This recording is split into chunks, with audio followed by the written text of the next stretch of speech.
Assalamualaikum warahmatullahi wabarakatuh. Bismillahirrahmanirrahim. Rabbi shrah li sadri wa yassir li amri wahlul 'uqdatam min lisani yafqahu qawli. Allahumma shalli wa sallim wa barik ala sayyidina Maulana Muhammadin wa ala alihi wa sahbihi ajmain, amma ba'du. Bukan perang senjata tapi diafwahi. Kula gadah cerita menarik. Zaman Aagim poligami. Ya Aagim terkenal nih. Poligami itu saya punya kenal wartawan Islam, termasuk wartawan soleh, dia orang baik. Itu kan langsung jatuh. TV 5 enggak pakai semua. Biasanya bedino raine Aagim. Saiki kan raine Aagiman. Yang menarik kan langsung saat ini buatan Aagim tapi apa? Aagiman. Aagimi kan apa? Itu cerita teman saya itu. Saat media mengadili poligami, bahwa poligami itu sesuatu yang tidak benar, melahirkan ketidakadilan, bukti bahwa maniak seks dan sebagainya. Itu kalau Aagim yang jatuh itu sepele sekali, karena Aagim hanya seorang kiai, seorang mubalik. Tapi logika menjorokkan poligami itu yang rugi umat Islam, karena kebetulan Muhammad itu berpoligami. Kalau baleni malih iki. Banyak penulisan tentang poligami kesannya menyudutkan Aagim. Aagim jatuh itu sepele sekali karena dia hanya seorang mubalek, seorang kiai. Tapi logika bahwa poligami benar-benar salah, ya, menyimpulkan bahwa poligami benar-benar yang jorok, itu sudah merugikan Islam karena Rasulullah melakukan poligami. Itu yang kita rugi.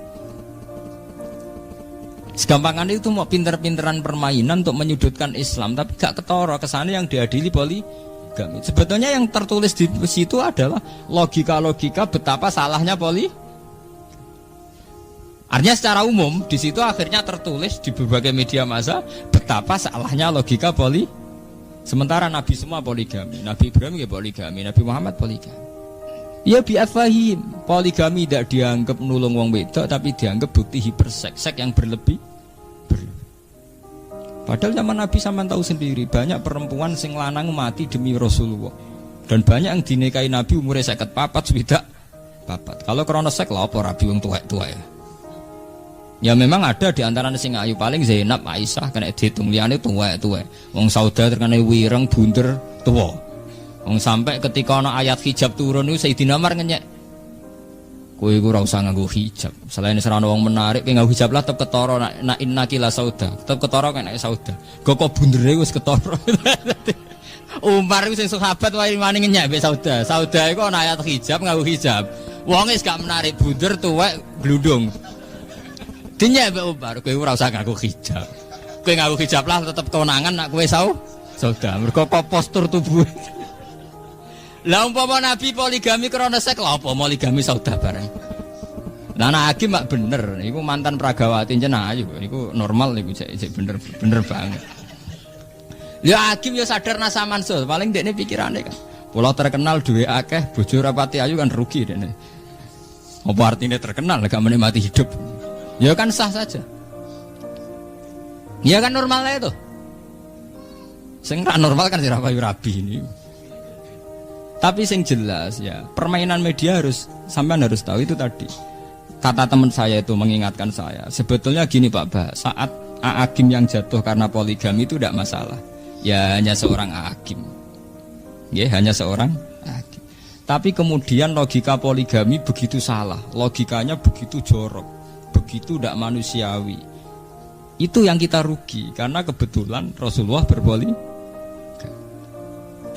Sebab itu terus rame tulisan yang bela poligami. Lah repotnya sing bela pancen duwe karep poligami. Ya kan padha repote kan. Nak cara kula pribadi itu tadi bahwa Rasulullah sebagai nabi itu memang mulai dulu disoal.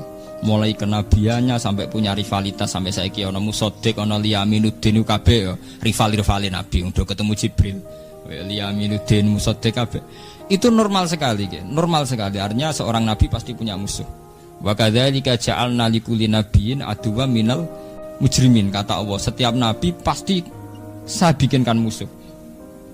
Tapi masalahnya musuh paling fatal kata Rasulullah itu nak sing salah faham wong Islam dhewe ya umate dhewe. Mulane kanjeng Nabi anggere ana wong Islam sing salah iku duka. Kowe kepengin kaya kaum Nabi Musa. Kowe kepengin kaya kaum Bani Israel. Nabi Bani Israil musuhe ora wong sing kafir, tapi musuhe umate dhewe. Iku kakean penjalu.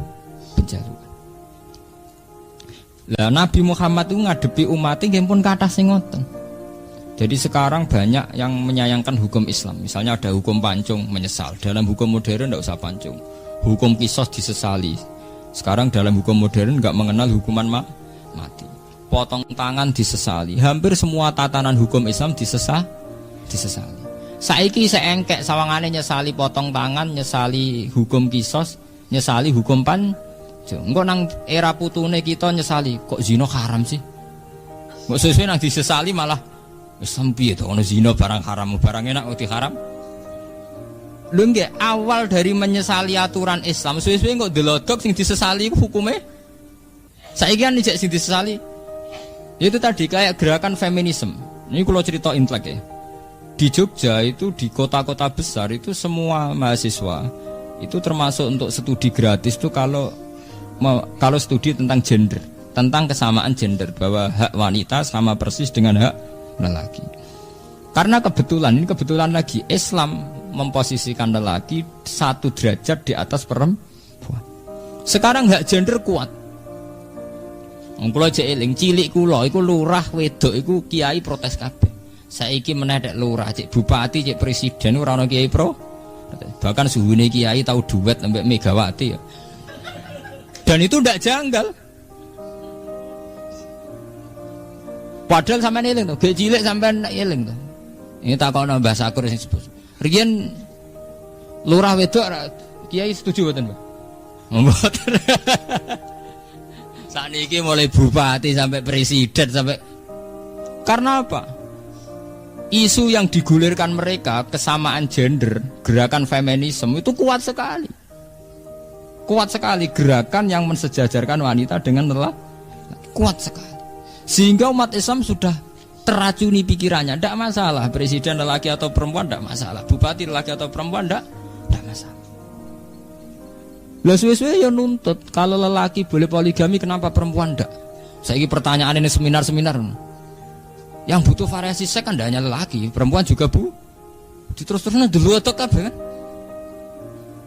Suwe-suwe sedang dikaji kemungkinan istri atau nopo perempuan punya hak talak. Hak talak kok lelaki tok. Gak adil. Nak sing lanang ra karep iso megat, nak sing wedok ra doyan sing lanang kok ora iso megat. Mulane kula pribadi, kula nak sering tahajud mbek pangeran. Sing marai kekacauan ini termasuk para kiai, kita sendiri. Yaitu tidak bikin percontohan Islam yang baik. Kita hanya berpegang sama hukum fikih. Kula wani sowan pangeran ketemu ngeten wani. Saya bersumpah berani ketemu Tuhan begini saya berani. Artinya ngeten lho nggih. Cara hukum fikih, rungokno niki. Cara hukum fikih, hak talak memang hanya pada suami. Ar-rijalu qawwamun 'alan nisa. Hak talak juga diberikan hanya pada suami. Tapi kita ini masalah protes. Kalau tak cerita, ini cerita ilmu intelek ya. Cerita ilmiah. Awal daripada tolak, piye wae iku ada ketidakpuasan baik suami pada istri atau istri pada suami. Sehingga andekan keluarga itu mawaddah warahmah itu tidak terjadi tolak. Sebab itu Nabi ngendikan abghadul halal ilallah at-tolak. Tolak itu halal tapi abghadul sesuatu yang sangat dibenci Allah adalah tolak. Jadi halal tapi dibenci Allah. Karena tolak itu masalah sensitif. Sampai naruh rasanya di anak wedok sing lanang gak kebenaran. Kira bingung. Ndak hanya orang sekuler. Kiai-kiai lan ada anak wedok sing lanang gak kebenaran ya bingung. Wong sing anake ra iso megat. Nuruti tetep bojone lara kah? Yang menyesali ini tidak hanya wong Jawa, wong Islam lah nak tepaan be kasus ya menyesali. Saya berkali-kali bilang di seminar, tidak hanya kamu yang protes itu. Andaikan saya punya anak putri dan dikawin sama orang yang tidak kebenaran, saya juga akan ingin talak. Cuma saya tidak akan mengatakan bahwa Islam tidak adil.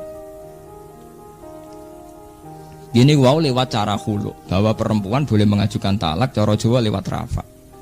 Tapi gini ku bolak-balik. Kiai-kiai kampung, kiai-kiai yang lugu itu ikut andil dalam memperparah keadaan. Kita tidak mempopulerkan hukum Islam yang lain di luar tolak. Sebetulnya harus kita populerkan bahwa dalam Islam tidak hanya tolak, ada khulu, ada fidah, ada rafa, cara Jawa. Andekan hukum tolak sepopuler hukum khulu, juga sepopuler hukum rofa, mungkin mereka tidak janggal. Karena kelihatan kalau perempuan juga punya hak. Wes gitu kita tidak bikin percontohan yang baik. Misalnya begini, yang namanya poligami di dunia kiai pun rata-rata faktor nafsu. Ya artinya bojone elek rabi wong ayu, bojone ngecewakno rabi sing luwih menah. Sehingga ya terjadi stigma bahwa poligami ya mesti unsure seks. Ya akhirnya korbannya wong terus bayangnya zaman Nabi unsurnya juga seks.